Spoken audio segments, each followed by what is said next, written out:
বাসটা কেন ছাড়া হয়েছে সেটা জানতে চাই আমরা, কারণ এখানে হাজার অনেক সাধারণ যাত্রীরা, অনেক প্রয়োজনীয় তারা একটা ইউনিভার্সিটির শিক্ষার্থী, আমরাও শিক্ষার্থী, তাই না? তারা আমরা একটা বিশ্ববিদ্যালয় অধ্যাদেশের জন্য আন্দোলন করছি, তারা একটা একদম পিওর বিশ্ববিদ্যালয়ের শিক্ষার্থী, আমরা হয়তো শিক্ষার্থী, শুধুমাত্র স্বতন্ত্র বিশ্ববিদ্যালয় দেখে স্বতন্ত্র বিশ্ববিদ্যালয় না, আমরা কোনো শিক্ষার্থীর দুর্ভোগ চাই না, ঠিক আছে? তাদের কোনো বিশ্ববিদ্যালয়কে আটকায় রাখার আমরা বলছি না আটকায় রাখবো, যেগুলো তাদের জরুরি, পড়াশোনাটা জরুরি, অ্যাম্বুলেন্স জরুরি, খাদ্য যেগুলো আছে জরুরি, যেগুলো সেবা, সেগুলো আমরা অবশ্যই। আমার কাছে ফুটেজ আছে অনেক জরুরি মানুষ যারা যাওয়ার জন্য পায়ে হেঁটে পরে চলে যেতে বাধ্য। আমরা দেখেন জগন্নাথ বিশ্ববিদ্যালয়ের বাসটা ছাড়ার কারণে ভাই আমরা ক্লিয়ার করতেছি, আমরা এক সেকেন্ডও থাকবো না, আমাদের দাবিগুলো মেনে না, আমাদেরও কষ্ট আছে। জগন্নাথ বিশ্ববিদ্যালয়ের বাসটাও এখানে থাকতো, কেন থাকবে? আন্দোলন ভাই জগন্নাথ বিশ্ববিদ্যালয় তার আগে শিক্ষার্থী না, আমরা তাদের কষ্ট বুঝি। আমরা যেমন আন্দোলন করতেছি, আমাদের কষ্ট তারা শিক্ষার্থী তারাও বুঝে। আপনারা সাধারণ মানুষের কষ্ট বুঝেন না, আপনারা স্টুডেন্টের কষ্ট বুঝেন, সাধারণ মানুষের কষ্ট বুঝেন এটা না। যে অবরোধ, তাহলে অবরোধে কোনো মানে থাকলে আমরা যদি সবাইকে ছেড়ে দিই, আমরা বলছি তো বিশেষ কোনো যেগুলো জরুরি সেগুলো ছেড়ে দিচ্ছি। আপনার যে কথাটা ছিল জি, জি। যে এখানে অনেক মুমূর্ষু রোগী আছে যাদেরকে আমরা ছাড়ছি না, আমি আপনার বক্তব্যের পুরোপুরি বিরুদ্ধে কি আপনাকে বলছি, আপনি যাই বলেছেন।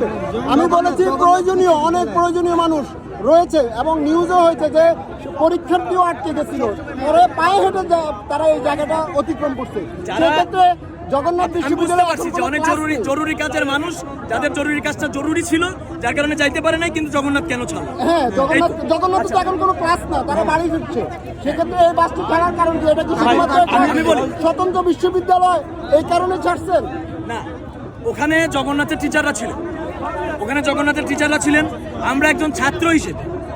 এখানে আরো 2 জন আসছিলেন যারা পরিচয় দিয়েছেন আমরা টিচার, আমরা তাদেরকেও ছেড়ে দিয়েছি। আপনি দেখেন জগন্নাথের যেই বাসটা ছিল, আপনি ওখানে খেয়াল করলে দেখবেন ওখানে টিচার ছিল।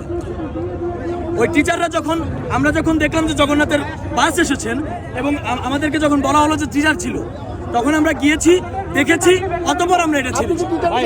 আচ্ছা ভাই, আপনি ভাই ভাই আপনি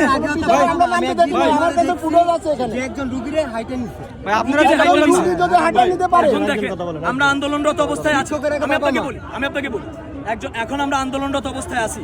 এখন আমরা আন্দোলনরত অবস্থায় থাকা অবস্থায় যদি আমাদেরকে কেউ আসে বলে যে আমার একজন মা অসুস্থ, গাড়িতে তুলে দেওয়া হয়েছে, ঠিক আছে, তাকে গাড়িতে তুলে দেওয়ার একটা বিচ্ছিন্ন ঘটনা থাকবে, আমাদের না 2-1টা ভাই বিচ্ছিন্ন ঘটনা থাকবে, আমরা গাড়িতে তুলে দিয়েছি, আমরা সবাই তো ভাই আমরা দেখতে পারবো না যে এইরকম অবস্থা আছে, এরকম অবস্থা ভাই আপনি বলতে যে আমার কাছে আসে।